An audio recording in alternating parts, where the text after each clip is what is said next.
Assalamualaikum warahmatullahi wabarakatuh. Saya dari kelompok 7 akan mempresentasikan hasil diskusi kelompok kami yang berjudul Statement Keuangan yang meliputi aset, liabilitas, ekuitas, dan keruncingan kurva.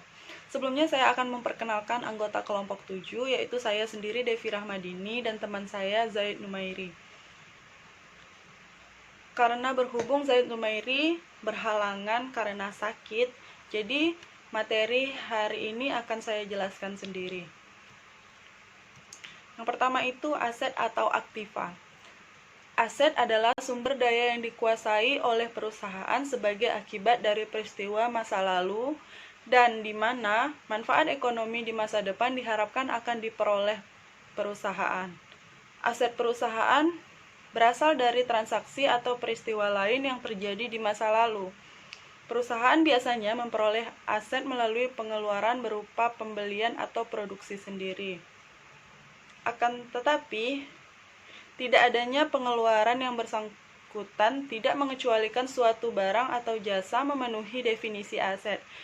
Contohnya saja barang atau jasa yang telah didonasikan kepada perusahaan, dan itu juga dapat dianggap sebagai aset.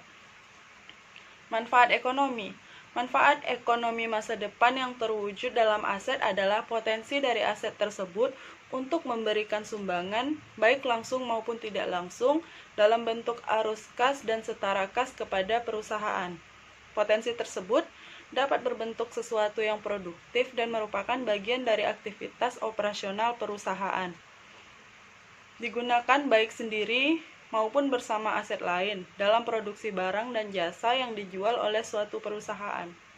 Ada beberapa manfaat ekonomi aset di masa depan, antara lain, yang pertama, aset dapat dipertukarkan dengan aset lain. Yang kedua, aset digunakan untuk menyelesaikan liabilitas dan dapat dibagikan kepada para pemilik perusahaan. Aktiva lancar. Aktiva lancar merupakan aktiva yang paling liquid, artinya paling cepat untuk dikonversi atau diubah menjadi uang tunai atau kas. Dan aktiva lancar ini memiliki siklus atau perputaran dan masa manfaat yang relatif singkat, yaitu 1 tahun. Aktiva ini bukan berarti hanya bermanfaat dalam 1 tahun saja, tetapi karena perputaran yang sangat cepat, maka aktiva yang sebelumnya mudah sekali untuk habis dan akan tergantikan dengan aktiva lainnya. Begitu seterusnya hingga pada akhir tahun harus ada tutup buku. Jenis-jenis aktiva lancar contohnya kas, investasi jangka pendek, piutang usaha, wesel tagih, penghasilan yang masih akan diterima, persediaan, perlengkapan di tangan, dan beban dibayar di muka. Jenis-jenis aktiva yang kedua yaitu aktiva tidak lancar, di mana aktiva tidak lancar ini merupakan aktiva dengan siklus dan masa manfaat yang cukup lama, yang pasti masa manfaatnya lebih dari 1 tahun. Nah, aktiva tidak lancar ini sendiri terbagi menjadi 3, yaitu yang pertama aktiva tetap. Aktiva tetap ini merupakan aktiva yang berwujud secara fisik dan digunakan serta dimanfaatkan untuk kegiatan produksi barang secara terus-menerus. Yang kedua, aktiva tak berwujud. Aktiva tak berwujud merupakan aktiva yang tidak nampak namun memiliki nilai manfaat bagi suatu perusahaan. Dan yang terakhir, investasi jangka panjang. Aktiva ini meliputi semua investasi jangka panjang yang sebelumnya atau sekarang telah dilakukan oleh suatu perusahaan. Selanjutnya yaitu liabilitas. Liabilitas merupakan kewajiban perusahaan masa kini yang timbul dari peristiwa masa lalu. Penyelesaiannya diharapkan mengakibatkan arus keluar dari sumber daya perusahaan yang mengandung manfaat ekonomi. Liabilitas timbul dari transaksi atau peristiwa masa lalu. Jadi, seandainya pembelian barang atau penggunaan jasa menimbulkan utang usaha, kecuali jika dibayar di muka atau pada saat penyerahan dan penerimaan pinjaman bank menimbulkan liabilitas untuk membayar kembali pinjaman tersebut. Jenis-jenis liabilitas itu terbagi menjadi 3. Yang pertama itu liabilitas lancar. Liabilitas lancar ini merupakan kewajiban yang harus dilunasi dalam waktu tidak lebih dalam 1 tahun. Yang kedua, liabilitas jangka pendek. Liabilitas jangka pendek sendiri merupakan liabilitas yang diharapkan untuk dilunasi dalam jangka pendek. Biasanya itu 1 tahun atau kurang dari 1 tahun. Biasanya terdiri dari utang pembayaran, pendapatan ditangguhkan, bagian dari utang jangka panjang yang jatuh tempo dalam tahun berjalan, obligasi jangka pendek, dan lain-lain. Selanjutnya, jenis liabilitas yang ketiga yaitu liabilitas jangka panjang. Liabilitas jangka panjang ini liabilitas yang penyelesaiannya melebihi 1 periode akuntansi, yaitu lebih dari 1 tahun. Biasanya terdiri dari utang jangka panjang, obligasi pensiun, dan lain sebagainya. Berikutnya, ekuitas. Ekuitas merupakan hak residual atas aset perusahaan setelah dikurangi semua liabilitas. Jumlah ekuitas yang ditampilkan dalam laporan posisi keuangan tergantung pada pengukuran aset dan liabilitas. Biasanya hanya karena faktor kebetulan jumlah ekuitas agregat sama dengan jumlah nilai pasar keseluruhan dari saham perusahaan. Laporan perubahan ekuitas adalah laporan yang menunjukkan perubahan yang menggambarkan peningkatan atau penurunan aktiva bersih atau kekayaan selama periode pelaporan. Laporan perubahan ekuitas ini harus menyajikan antara lain, yang pertama itu laba rugi bersih periode,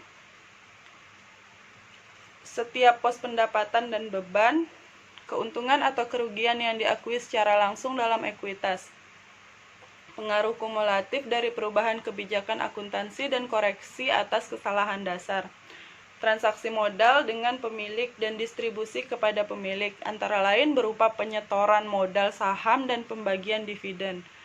Selanjutnya, saldo akumulasi laba atau rugi pada awal dan akhir periode serta perubahannya.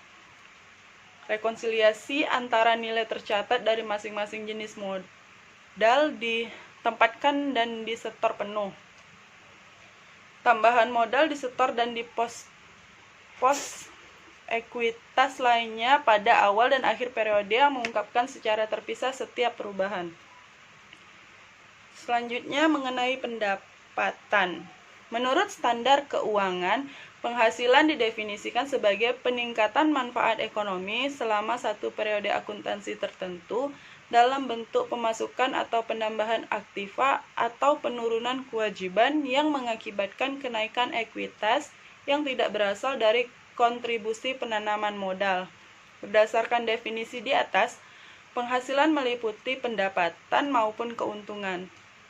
Pendapatan timbul dari pelaksanaan aktivitas perusahaan yang bisa dikenal dengan sebutan yang berbeda seperti penjualan, penghasilan jasa, bunga, dividen, royalti, dan sewa. Sedangkan keuntungan mencerminkan kenaikan manfaat ekonomi dan dengan demikian pada hakikatnya tidak berbeda dengan pendapatan. Oleh karena itu, pos ini tidak dipandang sebagai unsur terpisah dari penghasilan. Pendapatan itu dibedakan atas 2. Yang pertama itu pendapatan usaha. Pendapatan usaha merupakan pendapatan yang berhubungan langsung dengan kegiatan usaha. Contoh dari pendapatan usaha ini antara lain pendapatan atas penjualan suatu barang. Yang kedua, pendapatan di luar usaha. Pendapatan di luar usaha adalah pendapatan yang tidak berhubungan langsung dengan kegiatan usaha. Contohnya saja pendapatan sewa dan pendapatan bunga. Selanjutnya yaitu beban. Beban adalah sejumlah pengorbanan yang dikeluarkan oleh perusahaan dalam rangka memperoleh laba. Beban dapat dikategorikan menjadi beban usaha dan beban di luar usaha. Beban usaha berhubungan langsung dengan jalannya operasi perusahaan seperti beban gaji, beban iklan, beban sewa, beban perlengkapan, dan lain-lain. Beban non-usaha merupakan beban yang berasal dari luar operasi perusahaan seperti beban bunga. Beban dalam penyusunan laporan keuangan akan mengurangi modal. Berikut contoh-contoh dari beban usaha, antara lain beban gaji, beban listrik, beban air dan telepon, beban iklan, dan beban penyusutan. Dan yang merupakan beban non-usaha itu adalah beban bunga, beban biaya, dan berbagai beban macam-macam lainnya. Penggunaan beban dalam melaksanakan kegiatan usaha, maka setiap perusahaan tentunya akan mengeluarkan beban untuk menyelesaikan kegiatan operasional tersebut. Setiap beban dan besarnya beban yang dikeluarkan tergantung pada besarnya kegiatan dan ruang lingkup usaha tersebut. Jenis-jenis beban yang digunakan untuk menunjang berlangsungnya kegiatan perusahaan memiliki sifat eksploitas dan sifat overhead. Artinya, beban ini sebagian ada yang langsung mengurangi pendapatan dan ada juga yang secara tidak langsung mengurangi pendapatan. Adapun yang dimaksud dengan penggunaan beban yaitu segala pengeluaran baik secara langsung yang berhubungan dengan penyelesaian suatu pekerjaan. Selanjutnya yaitu tentang keruncingan kurva. Pengertian ukuran keruncingan adalah ukuran mengenai tinggi rendahnya atau runcingnya suatu kurva. Keruncingan distribusi data adalah derajat atau ukuran tinggi rendahnya puncak suatu distribusi data terhadap distribusi normalnya data. Keruncingan distribusi data disebut kurtosis. Terdapat 3 jenis derajat keruncingan kurva, yaitu yang pertama leptokurtis, yaitu jika puncak relatif tinggi. Yang kedua mesokurtis, yaitu jika puncak menunjukkan normal, dan yang ketiga platikurtis jika puncak terlalu rendah atau datar.